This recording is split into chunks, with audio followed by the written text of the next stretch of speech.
Hello friends, welcome to Sai Kaimanam. Deepavali ஸ்பெஷலா நம்ம இன்னைக்கு மோகன லட்டு எப்படி செய்யறதுன்னு பார்க்கலாம் வாங்க. அதுக்கு 200 கிராம் கடலை மாவு வேணும். கூடவே 1 டேபிள் ஸ்பூன் கார்ன்ஃப்ளவர் மாவு அது கூட சேர்த்துக்கலாம். அப்புறம் 1 பிஞ்ச் பேக்கிங் சோடா, அப்புறம் 1 பிஞ்ச் சால்ட் சேர்த்து இதை நல்லா கலந்துக்கலாம். இதை நல்லா கலந்துட்டு வேணுங்கிற அளவு தண்ணி ஊற்றி முறுக்கு மாவு பதத்துக்கு, அதை விட கொஞ்சம் லூஸாக, ஏன்னா இது வந்து ஓமப்பொடி மாதிரி நம்ம எண்ணெயில் புழிஞ்சு விட போகிறோம். அதனால் முறுக்கு மாவை விட இன்னும் கொஞ்சம் தண்ணி ஊற்றி லூஸாக கொஞ்சம் கையில் ஒட்டுற பதத்தில் பிசைஞ்சிக்கணும். மோகன லட்டு அப்படிங்கிறது ஒரு நார்த் இந்தியன் ரெசிபி. கொஞ்சம் டிஃப்ரெண்ட்டாக இருக்கும், ஆனால் ரொம்ப டேஸ்ட்டாக இருக்கும். இது ஒரு ட்ரெடிஷ்னல் ரெசிபி. நார்த் இண்டியன்ஸ் வந்துட்டு சதிவிரதம் அப்படின்னு சொல்லிட்டு இருப்பாங்க.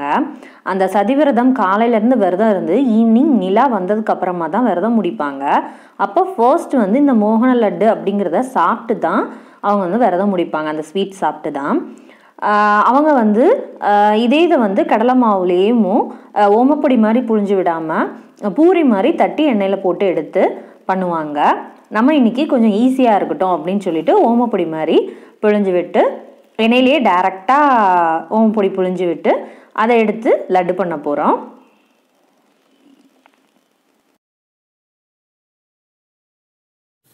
இப்போ நான் மாவு பிசைஞ்சு முடிச்சிட்டேன். கொஞ்சம் வந்து தொட்டால் கையில் ஒட்டுற மாதிரி தான் இருக்கணும். அந்த பதத்தில் தான் வந்து பிசையணும் ஓமப்பொடி புழிஞ்சு விடுறதுக்கு. இல்லாட்டி புளிய ரொம்ப கஷ்டமாக இருக்கும், ஏன்னா நம்ம டைரெக்டாக எண்ணெயில் புழிஞ்சு விடுவோம். அது மாதிரி நான் இந்த முறுக்குரலில் தான் வந்துட்டு புளிய போகிறேன். ஓமப்பொடி வச்சு போட்டுட்டேன். எப்பயும் மாவு உள்ளே போட்டதுமே ஃபர்ஸ்ட் ஒரு தடவை நம்மளுக்கு புளிய வருதா அப்படின்னு சொல்லிட்டு இந்த மாதிரி புழிஞ்சு பார்த்துக்கணும், ஈஸியாக இருக்கான்ட்டு.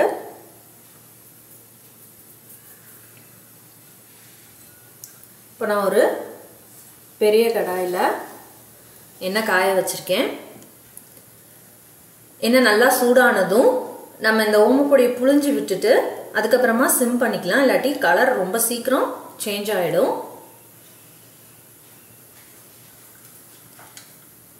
எண்ணெய் காஞ்சிருச்சு.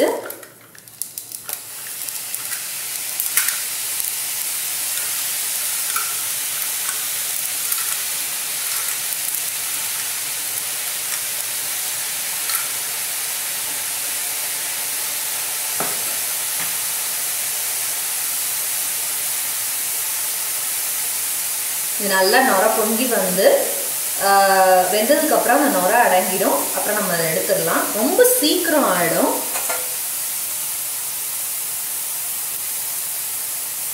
கொஞ்சம் அடங்கிடுச்சு பாருங்கள். இப்போ திருப்பி போட்டுடலாம்.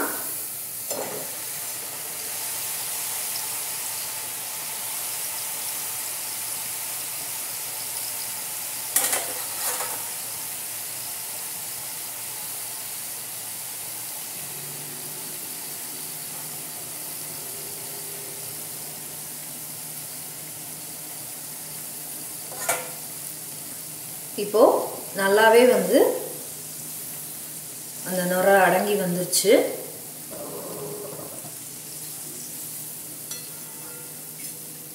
இதை எடுத்துடலாம். இப்போ நான் எல்லா மாவையும் வந்து இதை மாதிரி ஓமப்பொடியாக போட்டு எடுத்துட்டு காட்டுறேன்.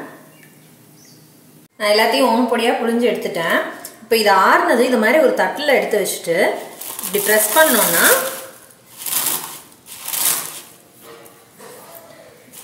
நொறுங்கிடும். இப்போ இதை மிக்சியில் போட்டு பவுடர் பண்ணி எடுத்துக்கலாம். நான் அந்த ஓமப்பொடி ஃபுல்லாக மிக்சியில் போட்டு நல்லா பவுடர் பண்ணிட்டு வந்துட்டேன். பாருங்கள், இந்த மாதிரி இருக்கு. இப்போது இதை வந்து லட்டு மாதிரி பண்ண போகிறோம். அதுக்கு இந்த மாவு நம்ம இந்த ஓமப்பொடியை பவுடர் பண்ணிட்டு வந்திருக்கோம்ல, இந்த பவுடருக்கு ஈக்குவலாக சுகர் பவுடர் எடுத்துக்கணும். நீங்கள் வந்து ப்ரௌன் சுகரோ இல்லை நாட்டு சர்க்கரையோ கூட எடுத்துக்கலாம். நான் இன்றைக்கி வந்து ஒயிட் சுகர் தான் எடுத்திருக்கேன் பவுடர் பண்ணி. அப்புறம் அதுக்கு தேவையான முந்திரி பருப்பை நெய்யில் ரோஸ்ட் பண்ணி வச்சுருக்கேன். அப்புறம் வந்துட்டு 100 ml நெய் எடுத்திருக்கேன். இப்போ நான் நெய்யை சூடு பண்ணிக்கிறேன். இப்போ இந்த ஓமப்பொடி பவுடர், ஜீனி, முந்திரி பருப்பு இது மூணுத்தையும் ஒரு பெரிய பவுலில் போட்டுக்கிறேன். அப்போ தான் அதை வந்து ஒன்றா மிக்ஸ் பண்ணி நம்ம நெய்யை காய்ச்சி ஊற்றி லட்டு பிடிக்க முடியும். நான் இப்போ பெரிய பவுலில் மாற்றி நல்லா மிக்ஸ் பண்ணிட்டேன். ஃபஸ்ட்டு கொஞ்சம் நெய் ஊற்றிக்கிறேன்.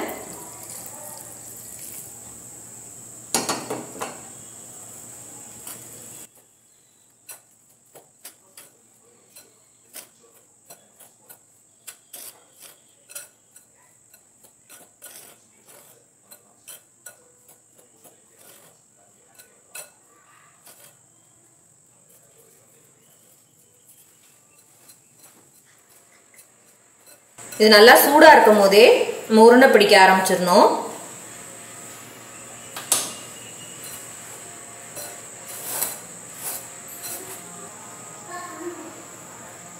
நல்லா இருக்க உருண்டை பிடிக்கணும்.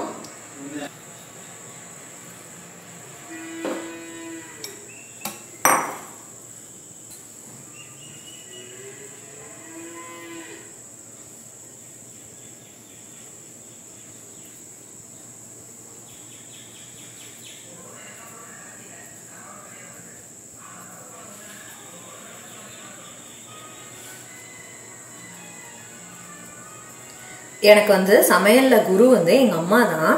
எங்கள் அம்மா கிட்ட தான் ஒவ்வொரு டிஷ்ஷையும் நான் கேட்டு கேட்டு செய்வேன்.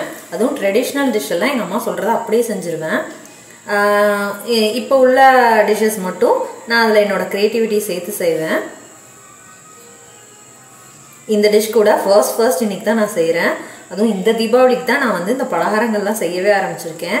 நானா இல்லாட்டி எப்பயும் மாவு இதெல்லாம் எங்கள் அம்மா ரெடி பண்ணி தருவாங்க. நான் வந்து குக் பண்ணுறது மட்டும், ஸ்டவ்வில் உட்காந்து குக் பண்ணுறது மட்டும் பண்ணுவேன். இந்த தடவை வந்து எல்லா ப்ரிப்ரேஷனும் நான் தான் பண்ணியிருக்கேன். அதுவும் ஃபர்ஸ்ட் டைம்.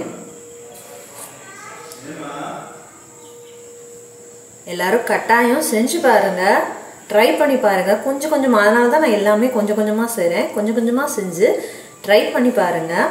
எப்படி வந்துச்சுன்னு எனக்கு கமெண்ட் பண்ணுங்கள்.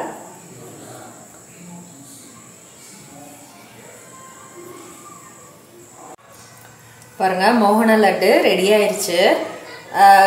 லட்டு எப்படி இருக்குன்னா, நான் ஃபர்ஸ்ட் டைம் பண்ணுறேன். நான் எக்ஸ்பெக்ட் பண்ணவே இல்லை இவ்வளோ நல்லா வந்திருக்கும் அப்படின்னு சொல்லிட்டு. நான் உருண்டை பிடிச்சி வைக்க ஒரு 10 உருண்டை வரைக்கும் டேஸ்ட் பார்க்குறேன்னு சொல்லிட்டு என் ஹப்பி என் பிள்ளைங்க சாப்பிட்டுட்டு போயிட்டாங்கன்னா பார்த்துக்காங்க. அவ்வளோ டேஸ்ட்டாக இருக்குது. எல்லோரும் செஞ்சு பாருங்கள். கொஞ்சம் கஷ்டமாக இருந்தாலும் ரொம்ப ரொம்ப டேஸ்ட்டாக இருக்குது. அது மாதிரி நெய் உருண்டைக்கு நம்மளுக்கு 100 ml வரைக்கும் நெய் தேவைப்பட்டுச்சு. ஆனால் இதில் வந்துட்டு ஏற்கனவே எண்ணெய் இருக்கிறதுனால இதுக்கு வந்து ஒரு 50 ml நெய் தான் தேவைப்பட்டுச்சு நம்ம உருண்டை பிடிக்கிறதுக்கு. ரொம்ப டேஸ்ட்டாக இருந்துச்சு. எல்லோரும் செஞ்சு பாருங்கள். எப்படி இருந்துச்சுன்னு எனக்கு கமெண்ட் பண்ணுங்கள். தேங்க்யூ.